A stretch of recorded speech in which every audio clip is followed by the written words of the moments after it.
तो आज हमें अगली हेडिंग पढ़ना है जो हमारा आवेशित कण के लिए अगर हमें डी ब्रोगली वेवलेंथ निकालना है, डी ब्रोगली तरंगदैर्घ्य निकालना है तो कैसे काउंट करेंगे। तो हमारी हेडिंग रहेगी आज आवेशित कण के लिए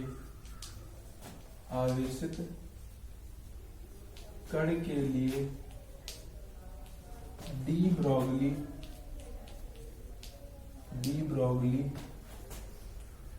तरंगदैर्घ्य।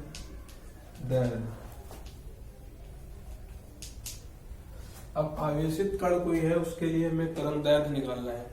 तो हमें सबसे पहले डी ब्रोगली ने ये बात बताई कि लैम्डा बराबर एच अपान पी, जहां पर एच अपान पी क्या है, यहाँ पर संवेग, एच क्या है, प्लांक नियतांक।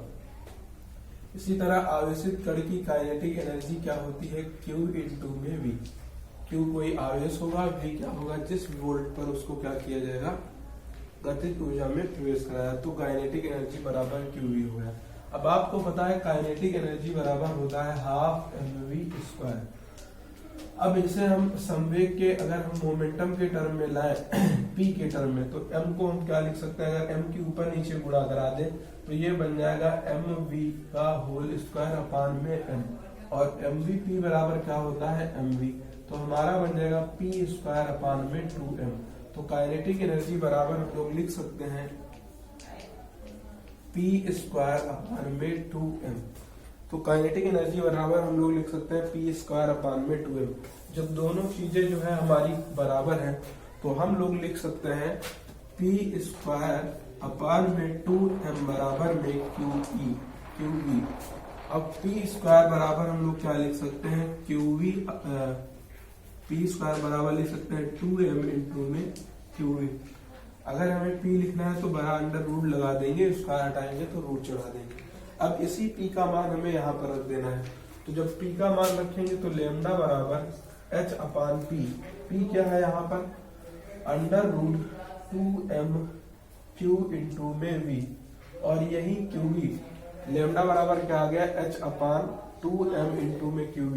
एक ये हमारा फार्मूला निकल के आ गया कि अगर कोई आवेशित कण है उसका हमें आवेश पता हो, द्रव्यमान पता हो और वोल्टेज पता हो तो हम लोग उसकी तरंगदैर्घ्य निकाल सकते हैं। और इतना ही पार्ट QV किसके बराबर है, काइनेटिक एनर्जी के। तो हम इसको ये भी लिख सकते हैं लैम्डा बराबर h अपान में अंडर रूट 2m इंटू में काइनेटिक एनर्जी। ये भी हम लोग क्या कर सकते हैं, लिख सकते हैं। तो ये हो गया आवेशित कण के लिए हमने तरंगदैर्घ्य निकाल ली। यदि अगर हम जो है आवेशित कण इलेक्ट्रॉन मान ले तो लिखेंगे यहाँ पर इलेक्ट्रॉन के लिए तरंगदैर्घ्य, इलेक्ट्रॉन के लिए तरंगदैर्घ्य, इलेक्ट्रॉन के लिए तरंगदैर्घ्य। अब इलेक्ट्रॉन के लिए तरंगदैर्घ्य क्या होगी, तो हम लोग लिखेंगे लैम्डा बराबर इलेक्ट्रॉन का हमें भाई मास पता है, आवेश भी पता है, सब कुछ पता है, तो हम लोग लिख सकते हैं। तो लिखेंगे लैम्डा बराबर h अपान में अंडर रूट 2me इंटू में इलेक्ट्रॉन e और वोल्ट, इतना हमको पता है। अब सबके मान रखे अगर हम, तो मान रखिए, देखिए h का मान होता है 6.6 इंटू 10 की पावर माइनस 34। अंडर रूट के अंदर भैया लिखना है हमें 2 लिखना है, और जो हमारा द्रव्यमान होता है इलेक्ट्रॉन का वो होता है 9.1 इंटू में 10 की पावर माइनस 31। साथ ही साथ इलेक्ट्रॉन पर आवेश होता है 1.6 इंटू 10 की पावर माइनस 19। तो 1.6 इंटू 10 की पावर माइनस 19, और बुढ़े में वोल्ट हमारा अंडर रूट के अंदर चल रहा है। तो लैम्डा बराबर हमने ये सब रख दिया भैया, इलेक्ट्रॉन के लिए रख दिया। अब जब इतने पोर्शन को हम लोग पूरा सॉल्व कर लेते हैं, ये वाला पोर्शन, तो हमारा देखिए सॉल्व होकर क्या आता है, सॉल्व होकर आता है 12.27, 12.27, और ये आता है एंगस्ट्रॉम में अपान में रूट के अंदर भैया v फंसा है तो v हमारा फंसा रहेगा, तो रूट v। ये आ गया हमारा इलेक्ट्रॉन के लिए तरंगदैर्घ्य। इलेक्ट्रॉन के लिए तरंगदैर्घ्य क्या आ गई, डायरेक्ट हम लोग निकाला करेंगे 12.27 एंगस्ट्रॉम अपान में अंडर रूट के अंदर क्या चलेगा भैया, वोल्ट चलेगा। तो ये पूरा हमारा कंप्लीट हो गया। डी ब्रोगली की समीकरण भी हो गई, इलेक्ट्रॉन के लिए भी होगा, अगर कोई आवेशित कण देता है तो उसके लिए भी हमने कंप्लीट कर लिया। अब इस जो डी ब्रोगली तरंगदैर्घ्य है, इसका हम लोग सिद्धांत जो है प्रूफ वाला पढ़ेंगे कि इसने जो है कौन सी चीज जो है प्रूफ करके दिखाया। तो एक प्रयोग है डेविडसन और जर्मन का, वो प्रयोग पढ़ करके हम लोग ये वाला चैप्टर पूरा क्लोज कर लेंगे। तो चलिए उसको स्टार्ट किया जाता है, उस प्रयोग को।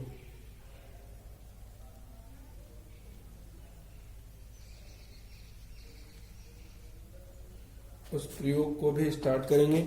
आप अपने कॉपी स्क्रीनशॉट ले सकते हैं इसको। तो अगला हमारा प्रयोग है, इसको हम हटा दे रहे हैं।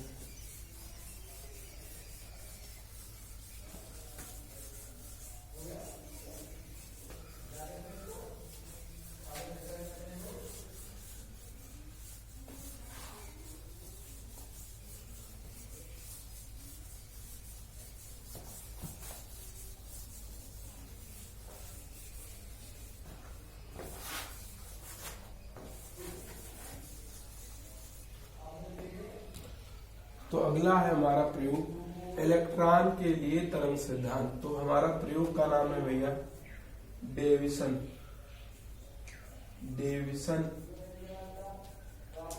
व जर्मर का प्रयोग।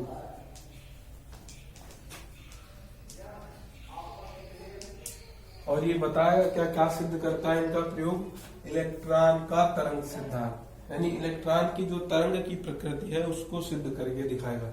तो ये सिद्ध करता है क्या भैया, इलेक्ट्रॉन का तरंग व्यवहार सिद्ध करता है।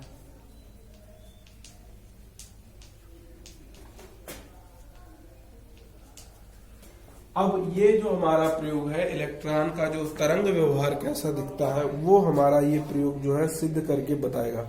तो सबसे पहले इसके हम लोग फिगर की बात करेंगे कि इसके अंदर हमें कैसे फिगर को ड्रा करना है, फिर उसके बाद हम लोग आगे बढ़ेंगे। तो एक एक करके पहले फिगर बना लिया जाए, फिर इसके आगे की चीजों को हम लोग देखते हैं। तो सबसे पहले क्या करेंगे, इन्होंने क्या किया, 2 सिलेंडर के प्रयोग किए थे इस तरीके से।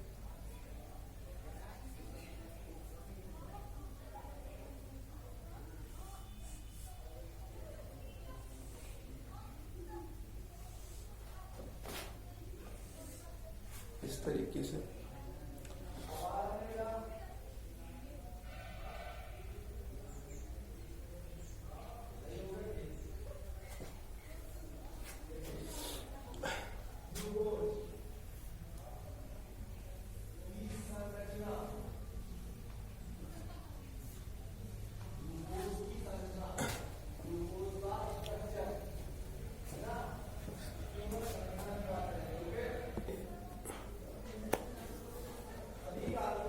जो प्रयोग है वो डेविडसन और जर्मर का जो प्रयोग है, ये बताता है कि जो इलेक्ट्रॉन का जो व्यवहार है उसको सिद्ध करता है। तो इन्होंने क्या किया कि कुछ जो है टंगस्टन के फिलामेंट लिए, उसको बैटरी से जोड़ दिया और साथ ही साथ 2 सिलेंडर लिए। इन सिलेंडरों का काम ये होता है कि ये इलेक्ट्रॉन का पुंज निकलता है, ये काहे का पुंज है भैया, ये है इलेक्ट्रॉन पुंज। और इस पुंज को क्या कर देता है, अधिक तेजी से विभवांतरित कर देता है। और ये निकिल का क्रिस्टल है, इससे 50 डिग्री पर ये जो डिक्टेटर है, यहाँ पर बहुत ज्यादा चमक प्राप्त होती है। और वो चमक कैसे आती है वो आपको सब समझाया जाएगा।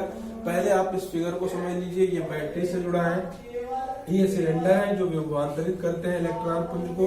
ये कैथोड की तरह काम करता है, ये एनोड की तरह काम करता है। ये टंगस्टन का फिलामेंट है, ये निकिल क्रिस्टल की क्या है, धातु है। तो एक बार अपने फिगर को बना लेंगे, फिर आपको लिखा लिखाया मैटर अभी आपको मिल जाएगा। चलिए, ये आपने फिगर देख लिया होगा। तो हम लोगों ने क्या किया था, जो हम लोगों ने प्रयोग बनाया है, और यही प्रयोग क्या हुआ है, इस प्रयोग को क्या कर दिया गया है कि जो चीज हमने बनाई थी उस इलेक्ट्रॉन, वहां पर बैटरी लगी हुई थी, टंगस्टन धातु आपको पता है, बल्ब के अंदर लगी होती है वो बहुत ही ज्यादा गर्म हो जाती है, और जब कोई चीज गर्म हो जाती है तो उससे इलेक्ट्रॉन उत्सर्जित होने लगते हैं, और ताप के कारण जो उत्सर्जन होता है उसे कहते हैं तापीय उत्सर्जन। तो इलेक्ट्रॉन का पुंज निकलता है तापीय उत्सर्जन के कारण, जो निकिल क्रिस्टल के ऊपर जाकर क्या है पड़ता है जाकर के। और जो प्रकीर्णन पुंज है, जो प्रकीर्णन पुंज है की तीव्रता और को जो है विभिन्न कोण, यानी जो हमने फाई बनाया था वहां पर देखिए आप अपने फिगर में, तो फाई के द्वारा क्या मापा जाता है। और जो ये प्रयोग किया जाता है 44 वोल्ट से 68 वोल्ट के बीच होता है।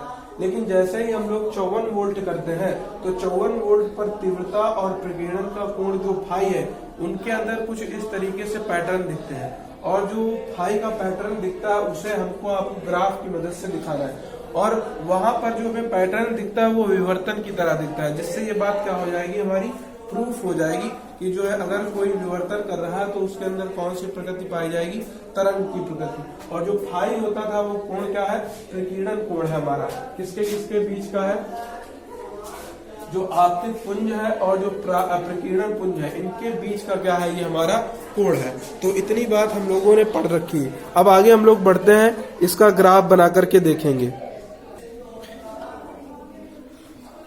तो जो तीव्रता और जो हमारा प्रकीर्णन कोण है उनके बीच में ग्राफ जो है हमारा फाई इस तरीके से आ रहा है, और इस तरीके का ग्राफ अगर आपको याद हो तो ये ग्राफ केवल और केवल बनकर के आता था भैया कहाँ, जब हम लोग विवर्तन का केस पढ़ते थे तो वहां पर जो चोटियां होती थी वो धीरे धीरे घटती चली जाती थी, और बीच में हमें चोटी मिलती थी अधिकतम वाली।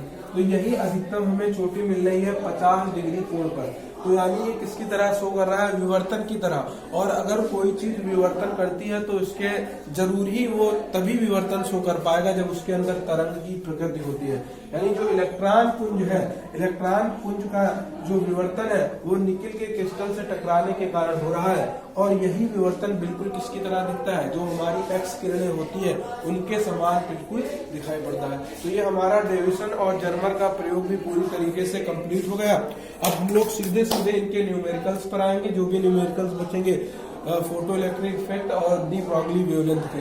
बाकी ये चैप्टर हमारा पूरी तरीके से कंप्लीट है। अब हम लोग सीधे जो है इसके क्वेश्चंस पर बात करेंगे न्यूमेरिकल पर।